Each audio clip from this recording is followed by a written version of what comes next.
Welcome to my channel. This is Restore Refurb Works, and today we have this Logitech wireless gaming mouse G602 tear down and refurb.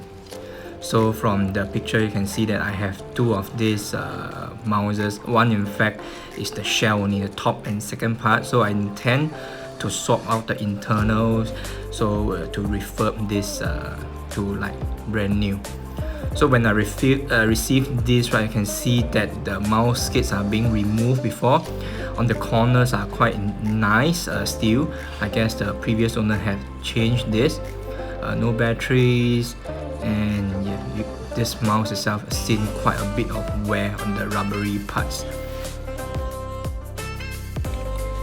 And for this new top and bottom shell, right, I got it from eBay. It cost me around $20 USD. The whole part of the top case will include the scroll wheel and also the side buttons.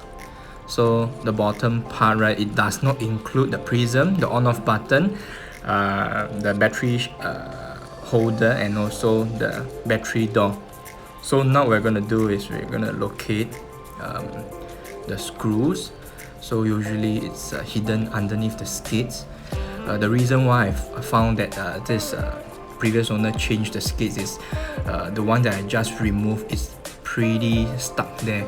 So we need to find a hole, unscrew the screw, then start to peel off the double-sided tip.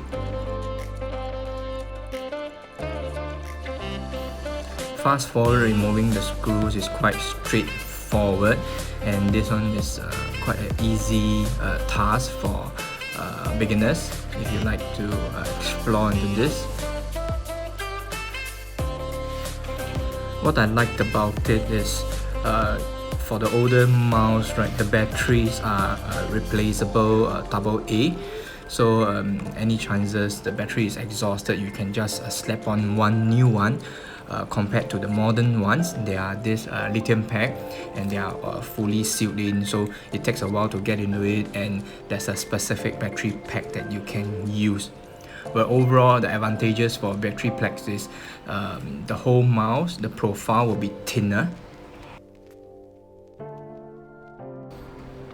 First look inside, we see the black and red wire connecting the power to the main board, and I can see that it's quite simple. Let's see what else we can remove first, then we dig in deeper. Functions of the top case is attached using a U-clip on the main board. So you just need to slightly plug it out, and then you'll be able to remove the ribbon cable. So for the battery housing, there's 3 screws. Let's take it out first and see where we can move from there. Overall, in this teardown, right, the company has been really kind. They are using all same Phillips screwdrivers, so no hassle of segregating which screw go to which hole. Initially, I thought that the new shell might come with a battery housing, so we need to remove the sticker. In this case, right, it's removable, so we'll transplant the whole thing over. 4 screws holding the main board to the base, so apologies on the focus.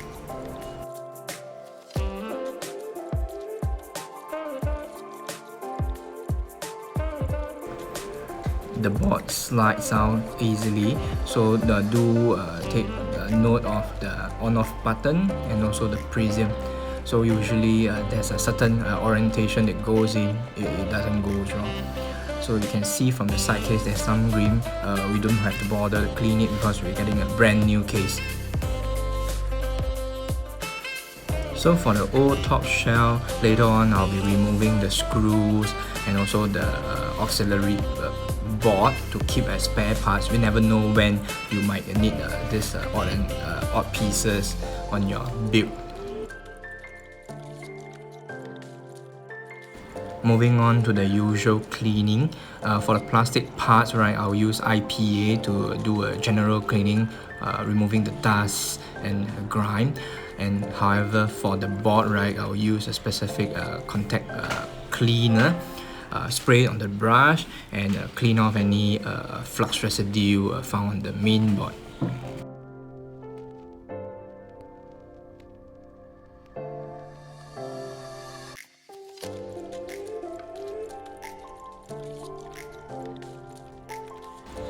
Close-up look at the switches left and right. They're using this Omron 20 million switches. So if you guys are into this hobby, you can buy this off eBay easily, and these are quite generic switches. The last time I got it, I got 10 pieces of each to keep as spare. You never know when you use it. That being said, right, if you have collected some old mouse over the years, right, the right switches usually can be salvaged because they are used a fraction of the time compared to the left switch.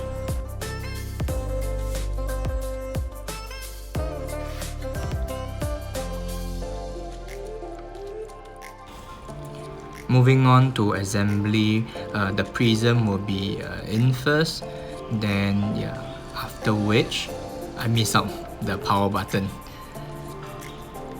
So do take note that the power button on the board is on the off position, and same position on the case to prevent damaging the switch, which is quite delicate.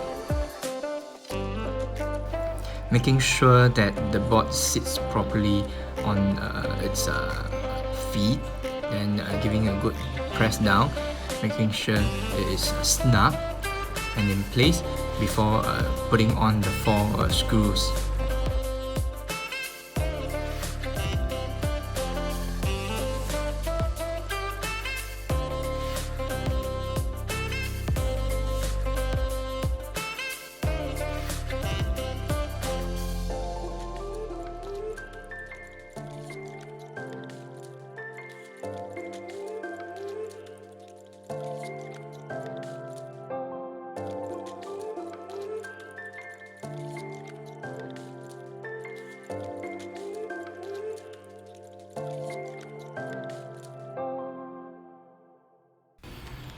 Some testing first, switching it on and off, making sure it's in its slot,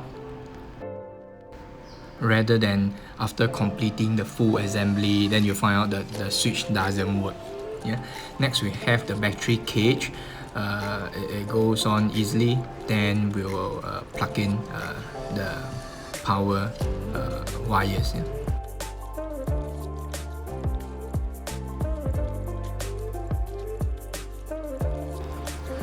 Overall, it's a quite enjoyable refurbished job, because from really old things you are able to make it new again, and in the future I might consider it giving away this to our viewers in Singapore.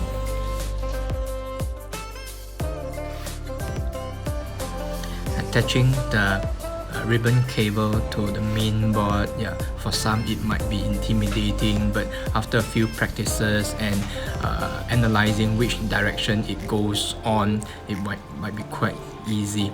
So slotting it fully, making sure there's some pressure pushing it in, then pushing down the U-clip. So people with small hands, 4 fingers, it'll be easier. Otherwise, you'll be able to use a spudger or a plastic tool to push it down.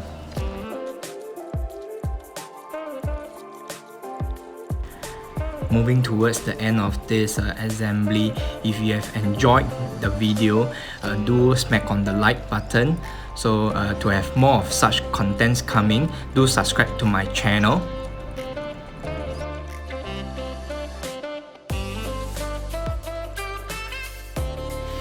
Next, closing up the mouse.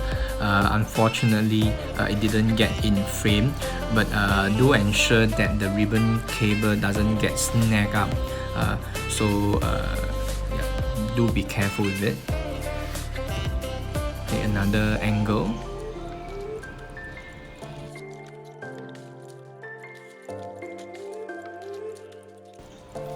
So same thing at my other mouse teardown videos. Put in the batteries, make sure things work, the left and right click works before permanently closing it in. So the center button here you see is the sensitivity. The battery door closes properly. Let's do some testing before closing it up.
These next steps I like the most. Receiving the new mouse case, peeling it off from the backing and sticking it on.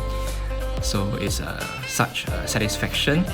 And the last step will be removing the protector sheets from the shiny portions of the plastic case.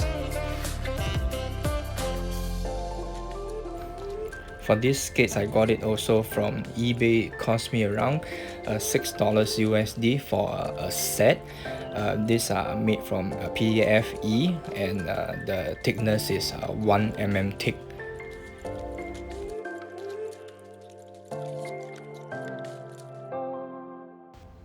If you have stayed till the end of the video, thank you. So we'll see you in the next one. This is Restore Refurb Works.